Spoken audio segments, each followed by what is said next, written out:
Good evening. This is the May 13th, 2013 Burnsville Planning Commission meeting. I'd like to call the meeting to order. I want to welcome everyone in the viewing audience. Commissioners, staff, welcome. Thank you. The first item on the agenda is the adoption of the agenda. Is there any changes from commissioners? No. Staff? No changes from staff. With no changes, I would look for a motion. So moved, Mr. Chair. Second. A motion made by Commissioner Singh, seconded by Commissioner Tahiri. All in favor, say aye. Aye. All opposed? That passes 3-0, I believe. The next item on the agenda is the approval of the minutes from the April 22nd, 2013 meeting. Any changes from commissioners? No changes. Staff? No changes. Hearing no changes, I'd look for a motion. I move. Moved by Commissioner Tahiri. Second. Second by Commissioner Singh. All in favor say aye. Aye. All opposed? That passes 3-0.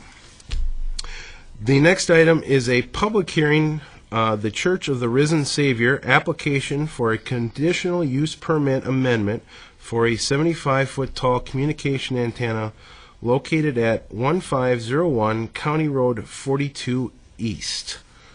Mr. Slania? Thank you, Mr. Chair, Commissioners. Staff is recommending we continue this application. I apologize for any residents who came out this evening. We are still working with the applicant and the church on the project. We feel we are going to be ready to go on May 28th, and thus there was, staff has actually re-noticed to some of the neighborhood. You may have received it already, or you're going to be receiving the notice for the May 28th meeting. That is a Tuesday night due to Memorial Day. Certainly the Commission can take any comments tonight and continue the public hearing. I think if there are people here maybe who want to speak on it, we certainly, since it's, I believe it was opened in the last Correct. Planning Commission meeting and will be continued to be open. So if there's anyone here that wishes to speak on that issue, we certainly would welcome their comments at this time while the public hearing is still open. So if anybody's here and wants to do that at this time, we certainly would welcome that at this point. Seeing no one, I guess I would look for a motion then, I guess, to continue it to the May 28th, 2013 Planning Commission. Mr. Chair, I beg to move that this item be continued for the May 28th, 2013 meeting. Do I hear a second? I second. Motion made by Commissioner Singh, seconded by Commissioner Tahiri. All in favor say aye. Aye. All opposed? That passes 3-0. The next item on the agenda is a public hearing, the Asselford Family Limited Partnership application for an interim use permit for soil remediation located west of Lady Bird Lane, east of DuPont Avenue, commonly known as 900 Lady Bird Lane. Mr. Slania? Thank you, Mr. Chair, Commissioners. Again, staff is recommending we continue this public hearing. We had anticipated to have all the details wrapped up, and with some things out of our control, the applicant is seeking additional time. Unfortunately, at this point, I cannot say what date the project would be back, so staff is recommending the public hearing be continued indefinitely, and we will notify adjacent property owners. All right. Again, do you want to open the public hearing? Please. All right. With that, this is a public hearing. I would open it for comment. Anybody who wishes to speak to that at this time, this would be the opportunity. Not seeing anyone at this time, we'll keep the public hearing open, and I would look for a motion to continue it indefinitely. Mr. Chair, I move the motion to continue indefinitely. All right, that's a motion made by Commissioner Tahiri, I beg to second, Mr. Chair. seconded by Commissioner Singh. All in favor say aye. Aye. All opposed? That passes 3-0. The next item on the agenda is a public hearing, Metropolitan Council application for a conditional use permit to work in the floodplain of the Minnesota River and Black Dog Lake for rehabilitation of a sewer interceptor pipeline within the city of Burnsville. Mr. Slania. Thank you, Mr. Chair, Commissioners. This is a project we are going to discuss tonight, and I appreciate anyone from the public who attended this evening. It does incorporate a substantial area within the city, so I've got some visual aids I'd like to go through. The first, let me clarify, the conditional use permit is needed because the Met Council will be operating, or their contractors will be operating within the floodplain of both the Minnesota River and portions of Black Dog Lake. A conditional use permit is needed to address those issues. A little background on the project: there is a sewer line that runs in front of you on this visual aid, outlined in red, runs from west to east across Burnsville and then into Eagan.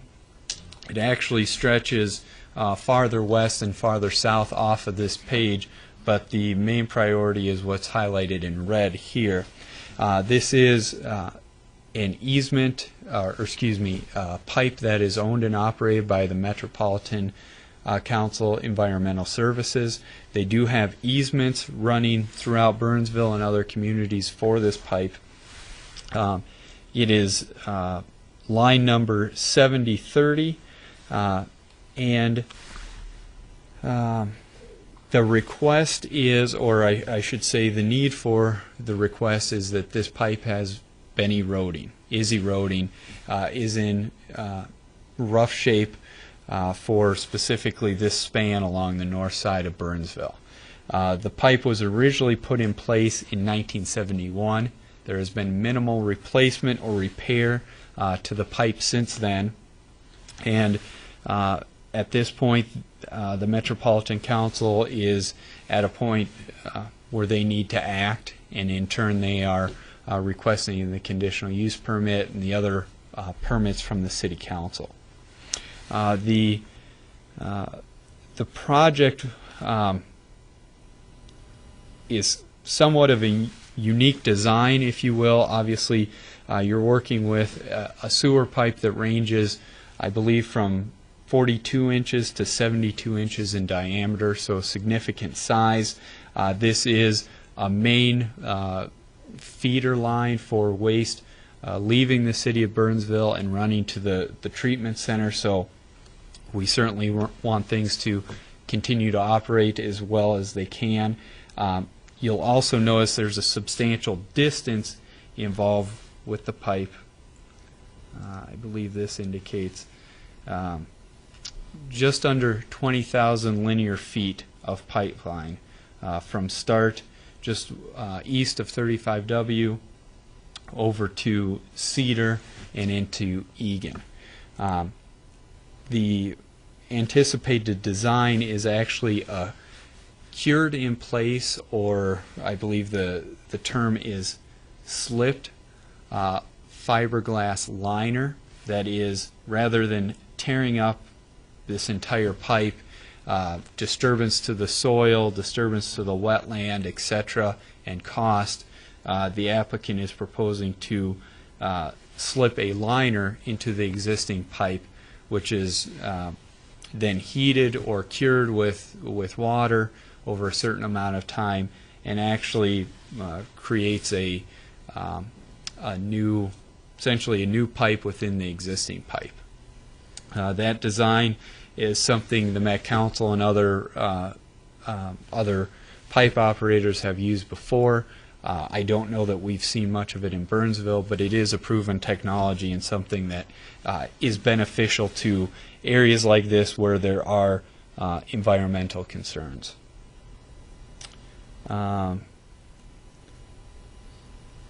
As I said, the existing pipe is in poor shape. It has been televised by the Metropolitan Council. They're aware of the erosion that's existing, and they are in front of the Planning Commission tonight for the conditional use permit. The pipe will be accessed by manholes that exist along the way. Here you'll see it, the manholes labeled and numbered for the full length of the pipe. These manholes, each of them will be accessed, even though much of the line will be cured in place, as they say. The contractors will still need to access each individual manhole to make sure everything's lining up accordingly. So it will be a substantial project.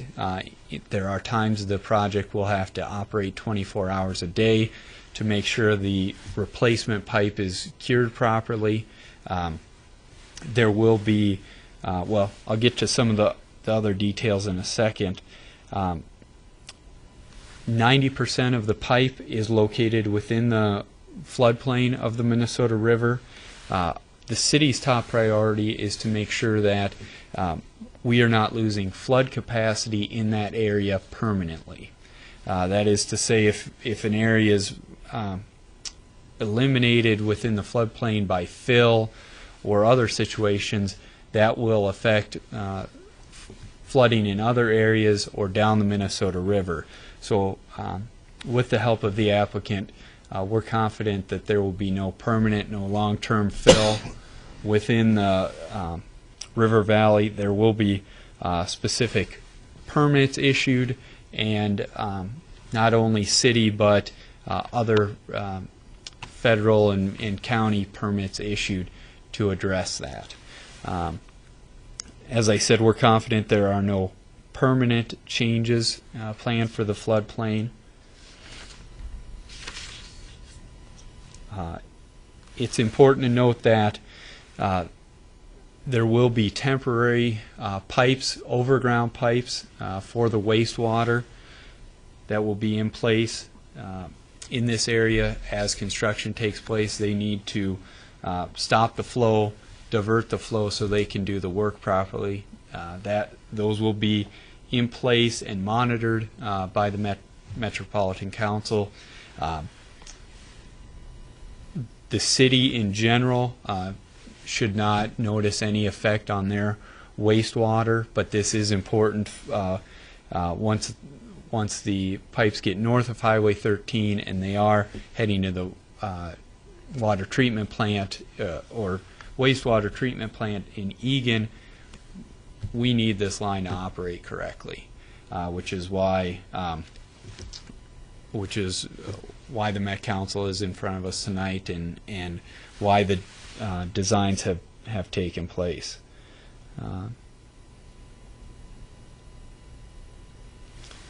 A few items to consider from a staff standpoint.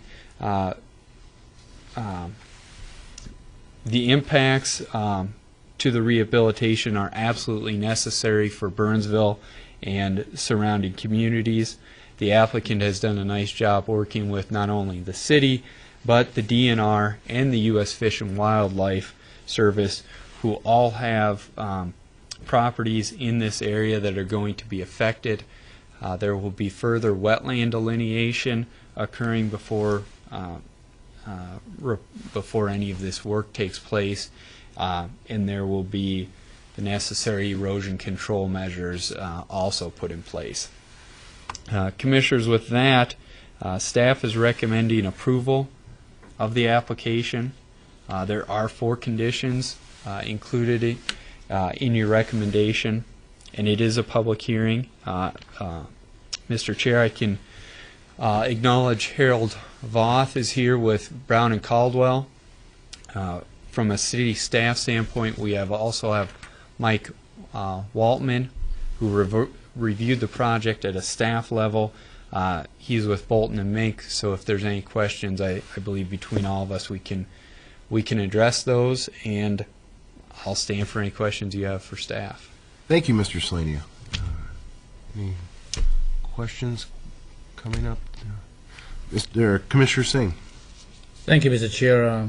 Mr. Slaney, I have a few questions, but before I get to them, I just want to say I think this is a very proactive step being taken by the Met Council, and I need to commend the Met Council for identifying the need to get this work done before something terrible happens. So I appreciate them doing this and doing it in a timely manner.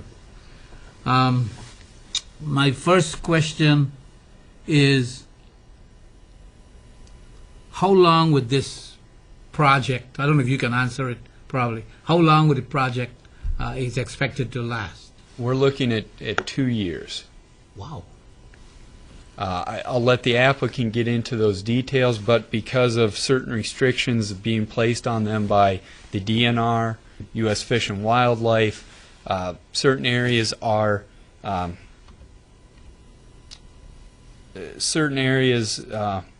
of this stretch are highly protected by the federal government. They have unique species of plants. There's an eagle's nest in this area, so there are many time constraints the applicant's going to be dealing with. So, Appreciate it. Just one question I have. You said there are 4 conditions. I see 3 listed I in my apologize. packet. Oh, in the packet, let me. Page 8. 10 of the page 10 of the total packet. Okay. Gotcha. My next question. In the packet, it stated that there will be temporary disturbance. What the temporary disturbance during the rehab process? What is the extent of this temporary disturbance? Certainly. It depends which manhole we're talking about, to be honest, Mr. Chair, Commissioners. Each of these manholes will have to be opened and accessed to make sure the pipe is lining up.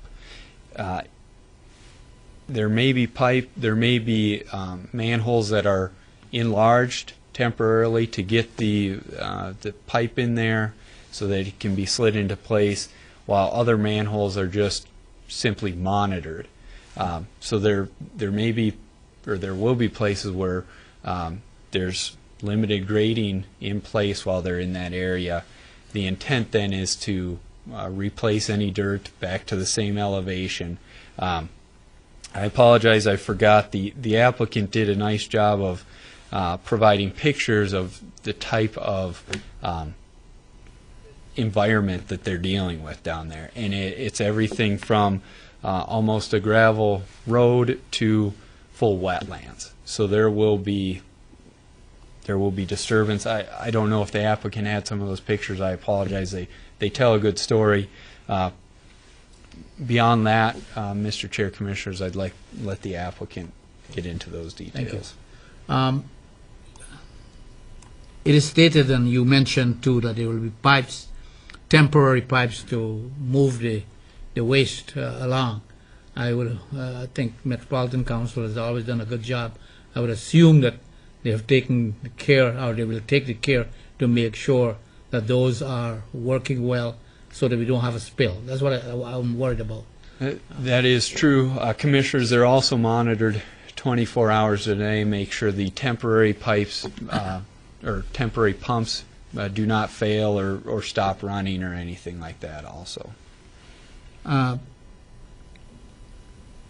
You mentioned that they're not removing the existing pipeline. They're so huge. They're putting in a sheath or a filler in there. Now, since this is nearly 20,000 feet long, I would assume they're putting in several pieces. You wouldn't have one 20,000 feet long piece. Correct. Okay. And what I'm getting at is the connection of these pieces. Make sure that are properly connected, so that to avoid any, if it's not properly connected, then there can be a spill. Correct. And that's what I worry about. And I just want to make mention that for the records. I believe the applicant can address that. They'll do a much better job than I can about speaking to those details. And finally, Mr. Chair, Mr. Chris, I assume that all the requirements of the Wetland Conservation Act, including the issuance of the wetland permit, will be met before the city gives the final permit. Absolutely. Thank you very much. Thank you, Mr. Chair. Thank you. Any? Yes, thank you, Chair. Commissioner Thierry. I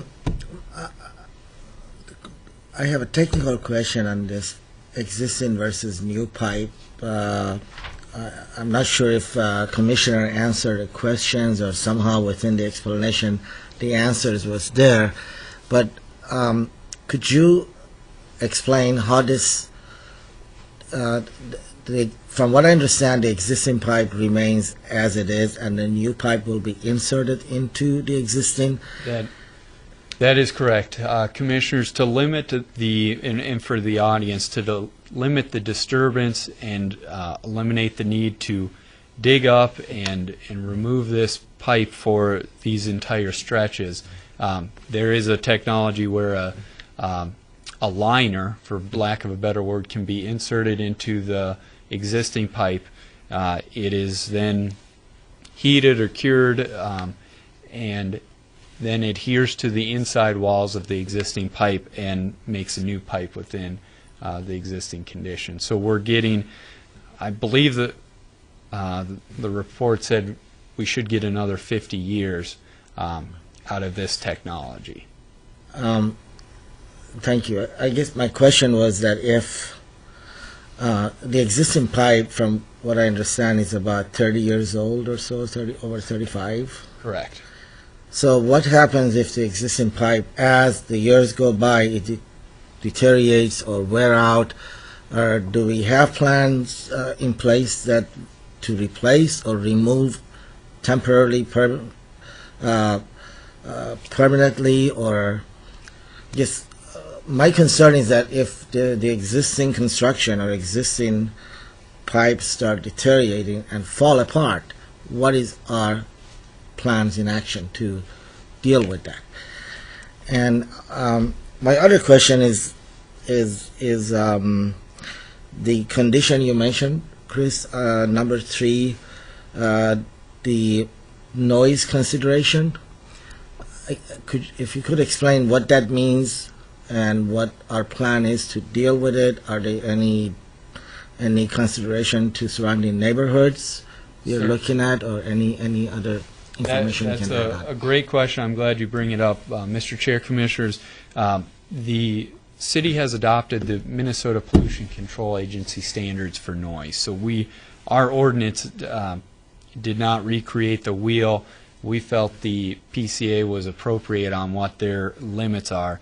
There's daytime limits and nighttime limits, and that is enforceable by the Burnsville Police Department. So in an event, whether it's this project or a neighbor throwing a party down the street, if they are exceeding a certain decibel range, the Burnsville Police Department has the ability to step in. I apologize, I don't know all those numbers off the top of my head, but they are staged in a way so as it gets later into the evening or overnight hours, the amount of sound that's tolerated is reduced. And that is an effort to protect residents, businesses in the area, and so forth. As you'll notice, in this area, North River Hills, there I would say 300 feet, give or take. The project will be within neighborhoods,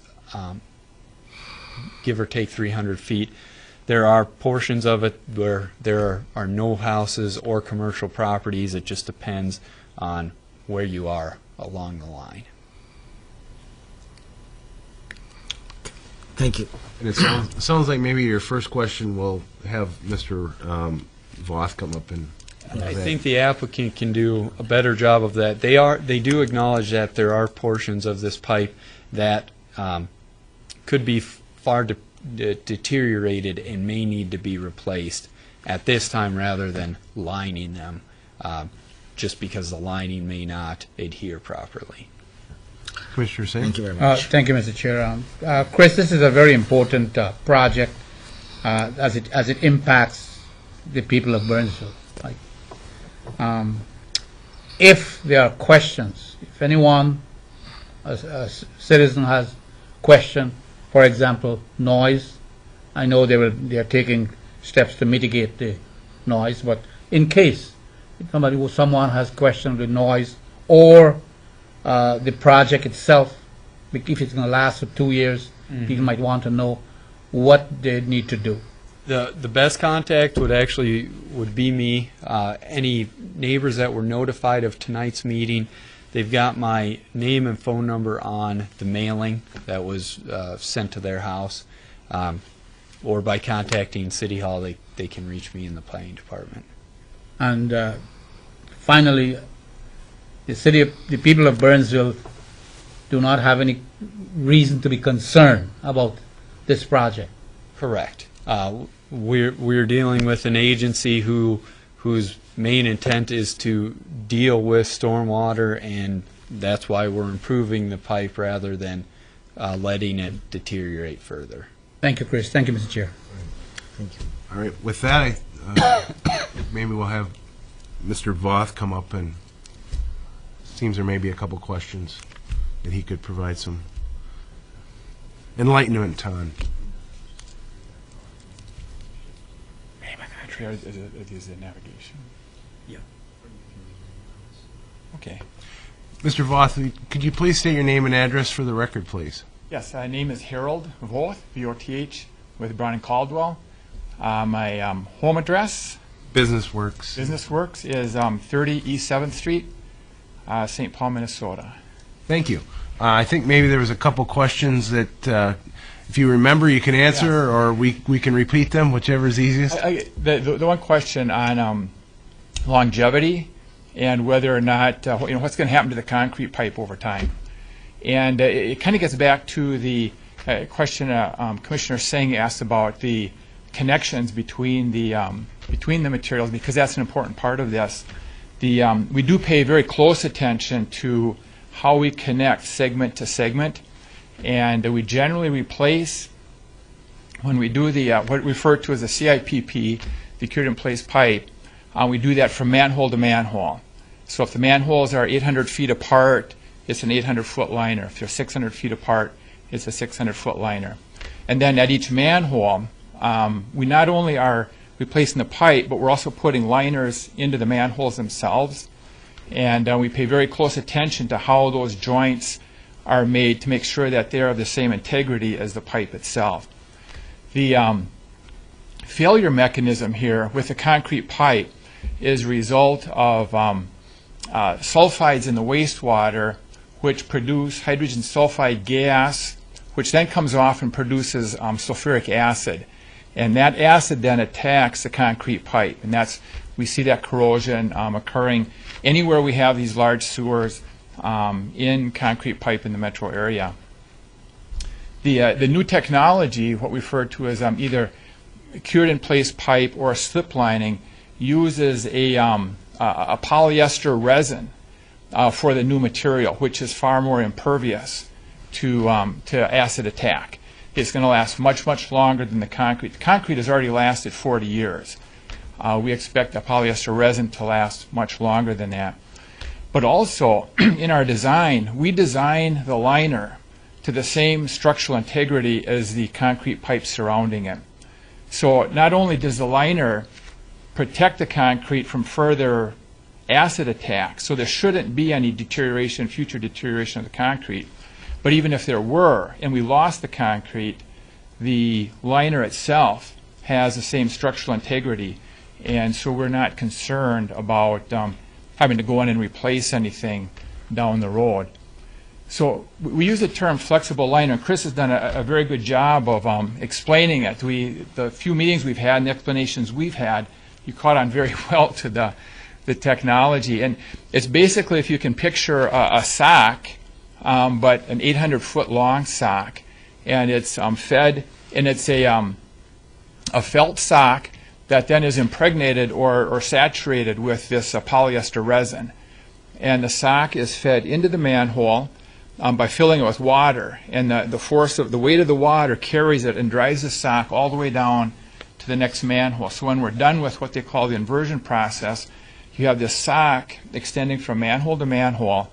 It's sealed on one end, but then the whole thing is filled with water so that the sock or the liner takes on the shape of the existing pipe. And then the contractor has a boiler truck out there and heats the water, heats and recirculates the water in the line, and it's a heat activated resin.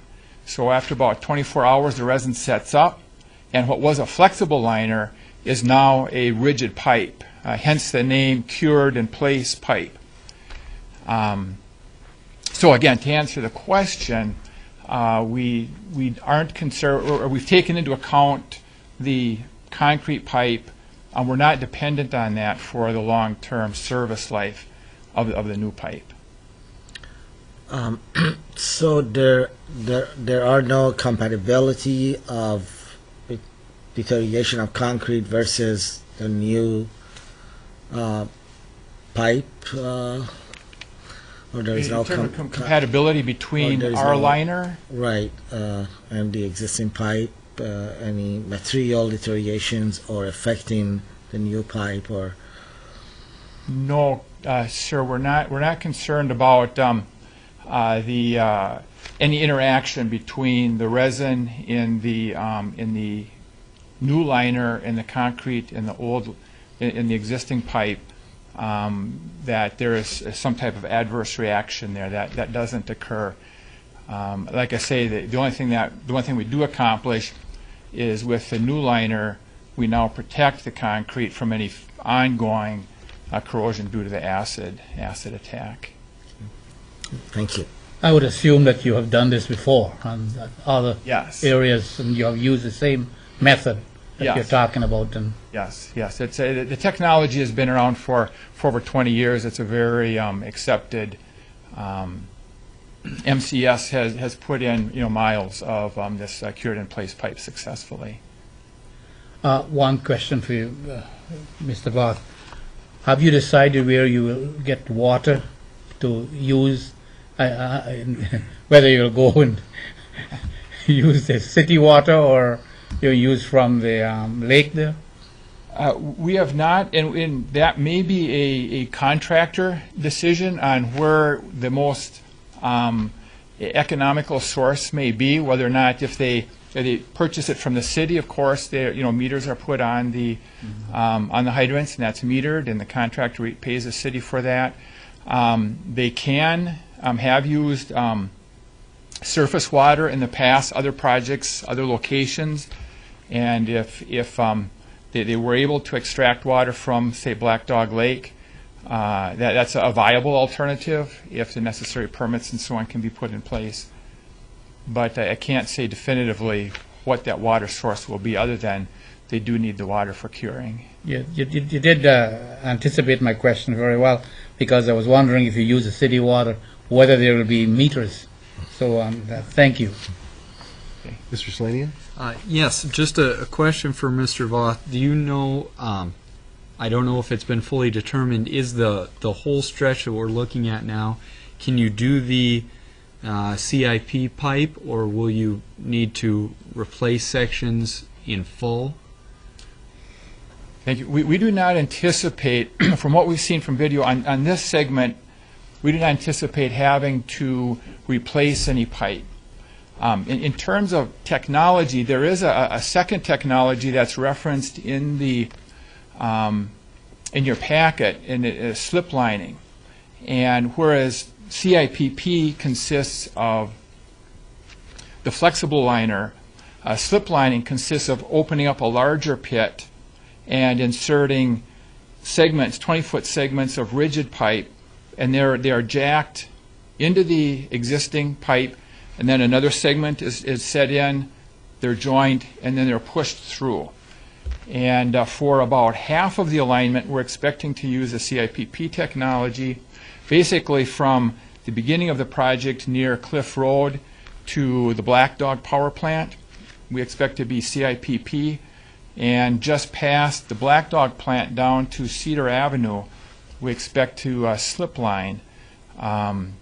We end up with the same finished product. It's still a fiberglass pipe and or polyester resin, both equally impervious to wastewater or corrosion. But they are the advantage of the slip lining is that whereas on CIPP you can only do from manhole to manhole 800, 900 feet at a time. Slip lining you can push several thousand feet in a single push, and there are some economic advantages to doing that. Excuse me, and CIPP is a concrete pipe, is it? The term CIPP stands for cured in place pipe, Cured in place, okay. and that gives us then the polyester, cured polyester resin pipe. Any other questions? Thank you, sir. Okay, thank you. This is a public hearing. I would like to now open this for any comments from anybody that in the audience that would like to be heard on this issue. If you'd come forward and state your name and address for the record, please.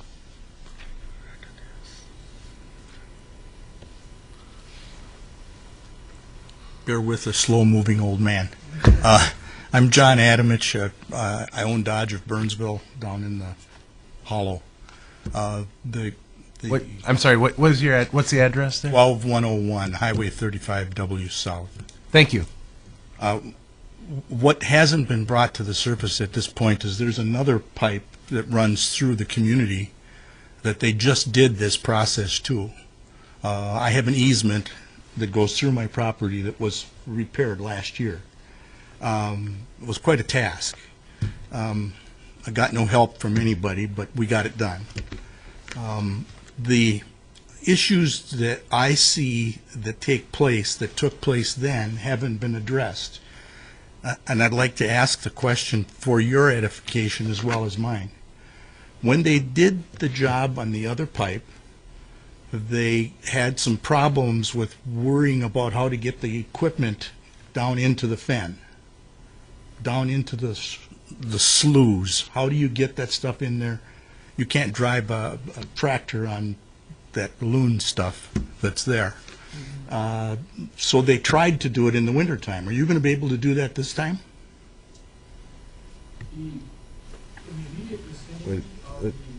Just a second. When Why don't he when are join we? me? Yeah. Sure. Yeah. All right. Do you have any other? Is there other questions? Maybe if you just ask the questions, we'll have them come up and answer the Okay. questions. My other questions are that, as well as the facts of where do you begin, this end or that end. It'd be nice to know that up front. And are you going to interrupt any of the businesses at the corner of Cliff and Walmart Center? How's that? With that, I'll go sit down. All right. Thank you, you sir. Mr. Both, if you'd like to come back up.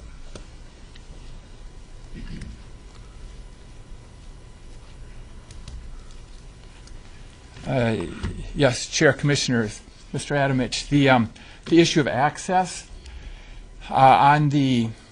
for contractor access on the west side of the property, 121st there by not far from Dodge of Burnsville, Berry and Carlson. The last time the work in that immediate area was done in the wintertime, trying to take advantage of frozen ground. We expect to place similar restrictions this time. But additionally, and what was also done with the last project, which I'm familiar with, is that we required the contractor to lay down protective mats that not only protect the underlying vegetation, but they also help to distribute the load of the vehicles and enable the vehicles to drive out over the softer ground. So we believe that access is addressed in that manner. Having indicated that the area to the immediate east of 35W will be done in the winter, access to even further east will extend beyond that period in time when we can rely on frozen ground. And at that point, again, we'll be relying on the protective mats as necessary, not only, again, to protect the underground, but to distribute loads and to prevent the rutting and or just maintain the ability to get back there. I think one of the other questions was, do you know which side end you're going to begin on, and when would that approximately start, if you know? Construction in total is expected to start in the this fall, October of this year. We have not, at this point, dictated the contractor an overall sequence, but rather have laid out the various restrictions that apply in terms of there's work that must be done in the winter. There are different areas where work must be done in the winter time, hence the 1.5 to 2 year construction period that Mr. Slania referred to, that we have to take advantage of 2 winter seasons. The short answer is I expect work to start on the east end of the project and then to finish up on the west end. But at this point, that's an expectation. We prefer to allow the contractor to look at all of the limitations and restrictions and figure out the most efficient way of executing the work. Once we have a construction schedule, we'd be more than happy to share that with the city and businesses in the area and so on. Is there any, I think the last question was, any anticipation of business interruption or anything like that? We don't, and I understand the previous project went right through Dodge of Burnsville's parking lot, and I understand that. This project, the far western edge of the work will take place. We'll start, basically, there are 2 areas, and let's see if, the scale isn't such. If we look right here at the beginning of the project, this begins back by the city's archery range composting area. And so we'll have activity coming in off of 121st Street here, but there'll be nothing on 121st Street at that point, but 121st Street to access the pipe here, and then continuing out. And then also, again, Mr. Slania referenced a temporary bypass pumping, which we must implement. And we are acquiring an easement from Berry and Carlson on 121st Avenue, just past, is it Pleasant here? The access road to the archery range. But I apologize, I don't know. It would be yeah, City. So just to the east of Pleasant, we are accessing an existing manhole. There will be temporary pumps placed off of beyond the curb line, so it won't be impacting traffic to Berry and Carlson. And then access to the site, and I believe that's noted in your packet on the drawings, will be off of the end of the cul-de-sac by Berry and Carlson out into the U.S. and Fish and Wildlife and a DNR property. So again, we'll have some pumps set up on the Berry and Carlson property. It should not impact access to their facility, and we will not be crossing through other businesses such as we did with the last project. Any other questions, sir? Or does that answer? The only other thing that happened on the last project is they started at each end and met in the middle. Yes. Are they going to do that? At this point we would allow the contractor to establish a schedule that fits within the various parameters. So, for example, we have certain areas that are where winter work is required, both on the west end and on the east end. Theoretically, if they had the crews and the staff, they could work at 2 ends simultaneously. We have not at this point restricted that, or again, restricted the sequence at which they execute the work. Excuse me. So, from what I understand and what you're saying, that this construction doesn't obstruct or block any access to any existing business operations or any rerouting No, sir, it does not. No. All right. There. This is going, it won't. Correct. Thank you. Correct. Anything else, sir? All right. The public hearing is still open. Anybody else have any comments or questions at this time? All right, seeing none, I would close the public hearing. Any other questions, commissioners, for anybody? Commissioner Singh? Mr. Chair, Commissioners, I think I am satisfied with the answers given by Mr. Voth and what Mr. Sklania has said in his presentation. I said earlier that I commend the Metropolitan Council for identifying the need to get this work done before any disaster happen. And I am satisfied with the steps that will be taken to continue the movement of the waste, the temporary pipes that will be installed. I am also satisfied with the noise mitigation that will be put into place, and with all of that, I plan to support this application, Mr. Chair. Thank you. Thank you, Commissioner Singh. I would like to say that I also support this. Obviously, it's something that needs to be done. Hopefully, it sounds like every contingency has been planned for. It sounds like it's somewhat different from one of the other projects in that it's more isolated. It's not around businesses, and it only gets fairly close to homes. It looks like in one area. It looks like there are conditions implemented that will make it as pain-free as possible for something that obviously needs to be done. And so because of that, I would be supporting this as well. With that, I guess I would look for a motion. Mr. Chair, Commissioners, I beg to move that the Planning Commission recommend to the City Council approval of the conditional use permit to allow work in the floodplain of the Minnesota River and Black Dog Lake for rehabilitation of a sewer interceptor pipe with the following conditions. 1.